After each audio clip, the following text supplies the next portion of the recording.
Welcome to Whisky.com. My name is Lüning, Horst Lüning, and I'm the master taster of Whisky.com. Today I have a very, very old single malt whiskey of one of my favorite distilleries, and therefore be careful. I like this one very much. It's the Highland Park from the Orkney Islands in the very north of Scotland. 30 years old, 48.1 ABV. I tasted already this year, 2014, a lot of whiskies, and this one is the most expensive so far. We talk about 300 to 400 euros, pounds, dollars, whatever. So it's quite expensive. It's quite rare. You won't find it on every shelf. This one is not only very old and, from my point of view, one of the best of Highland Park, it's also presented in a hardwood box, not these softwood, rustical looking boxes. No, this is high quality oak wood. 30 years old, distillery manager R. Anderson. What a shame I can't tell you. I haven't met him so far. What his first name is, R. Robert, perhaps, whatever. On the backside, distilled Kirkwall, Orkney.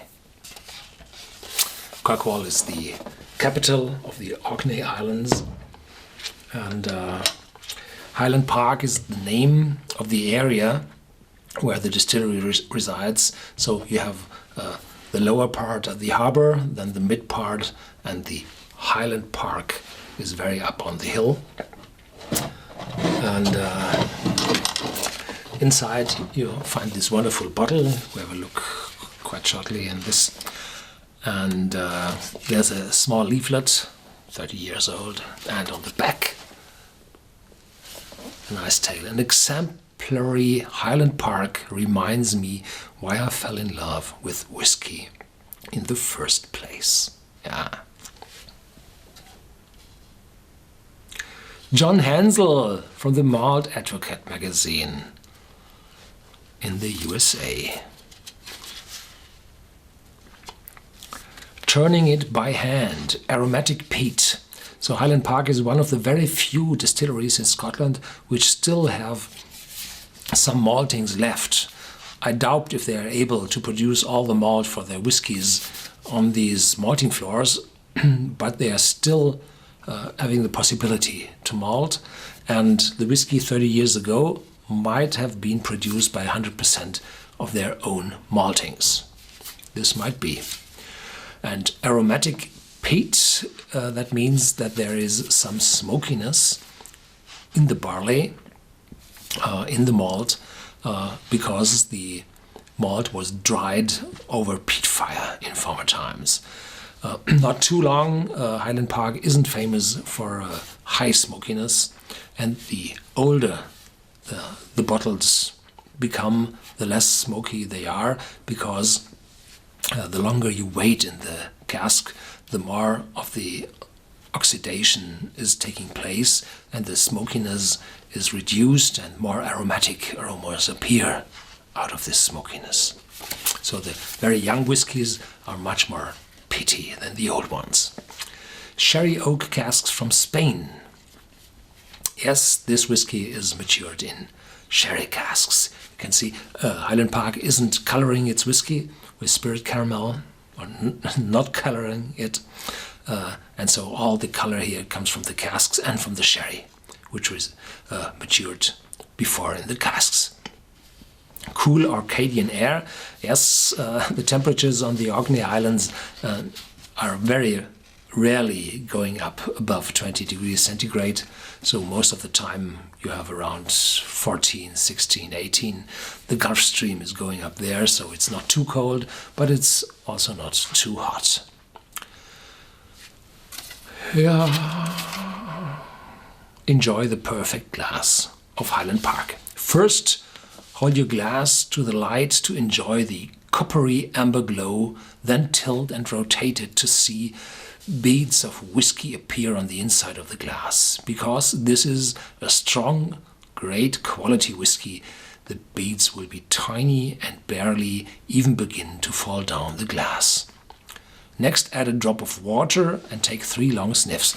I won't add water to this one. It's 48.1, so it's below the self-given limit of 50% ABV.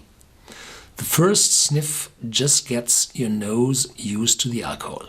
But in the second you will soon discover our characteristic fudge sweetness, and in the third aromatic spices and dark orange chocolate. Now taste the whiskey by chewing it in your mouth for 4 or 5 seconds. Then swallow. The sides of your tongue will start to tingle, and after a few seconds your mouth will water and eventually go dry, leaving a gentle smoky flavor and a slight sea salt aftertaste. I have a lot to say about this sentence. Others in the whiskey business say, keep the whiskey as many seconds in your mouth as the whiskey has years stayed in the cask. So 30 seconds in your mouth, not 4 or 5.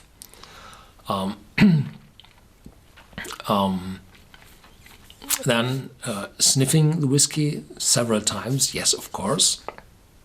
And yeah, you will see what will happen then. I opened the bottle before, and I have happily seen that there was a holographic sticker on the side.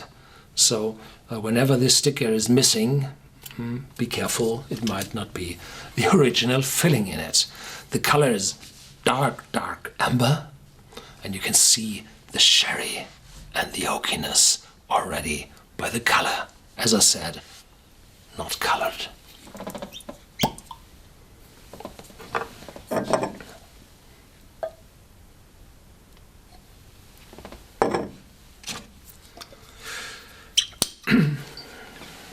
%48 is a good ABV for such an old whiskey, because the longer the whiskey rests in the cask, the more of ingredients the whiskey extracts from the oak staves of the cask, and then you need some alcohol, some power to stand against this dominant cask. Whenever you lose too much ABV over the years, then the cask will take over. So to have a good balance, you need a little bit of ABV in a whiskey, in an old whiskey.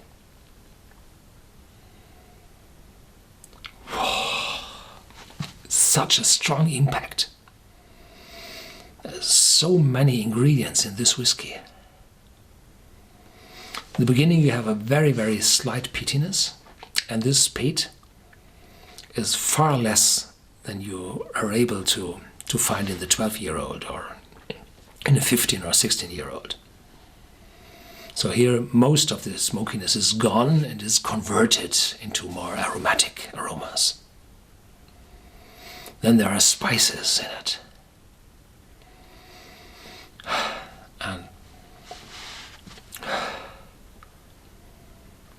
And after that, some vanilla, some toffee, some fudge is appearing.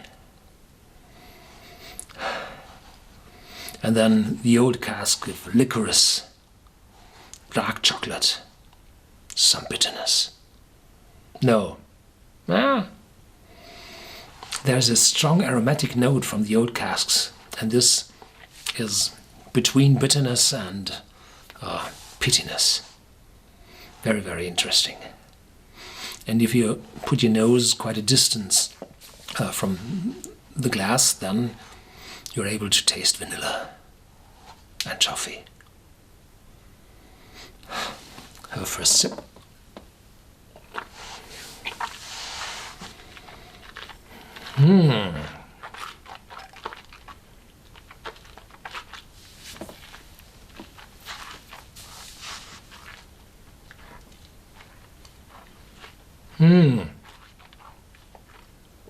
Oranges, red, juicy oranges, bergamot, and oakiness in the back.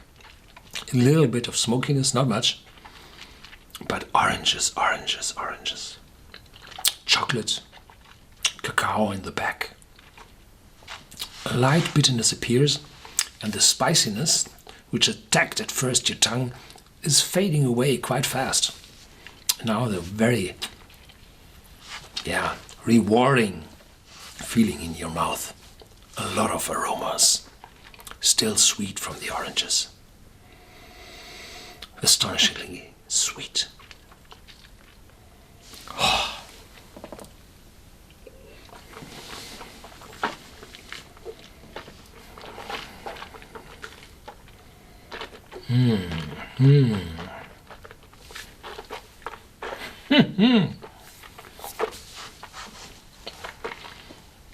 It's getting more in your mouth. It's mouth-watering. You have to swallow several times to get rid of water in your mouth. Oh, wonderful. This is the best I had this year. Yeah, the most expensive as well. But if you're able to afford it, take it. It's very much rewarding. I can't leave the last drop in the glass. No, not at all.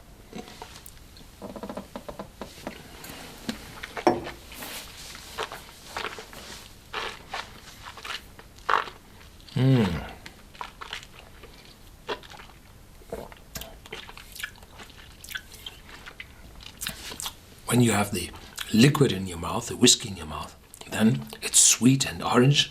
Then you swallow, and then the spices appear, and the orange is getting redder and more bergamot. And now the aftertaste is there, and the spice is still in your mouth. So there's a 25-year-old on the market as well. There's a higher ABV. 21-year-old, which is available in a low ABV and a high ABV, or was available. And the 25-year-old is a very good one, but this is a lot better. So the 25-year-old is 60% or 66% of the aromas of this 30-year-old. So this is a giant leap forward in whiskey making between the 25 and the 30-year-old. I think this one is, everything in this is first fill sherry, or a small part of second fill sherry, and in the 25-year-old there are less fresh casks also mixed in. So this one is very much darker, much sweeter, more fruity, more spicy. More. I want to have more. Yeah. Thank you for watching Whisky.com, and stay tuned.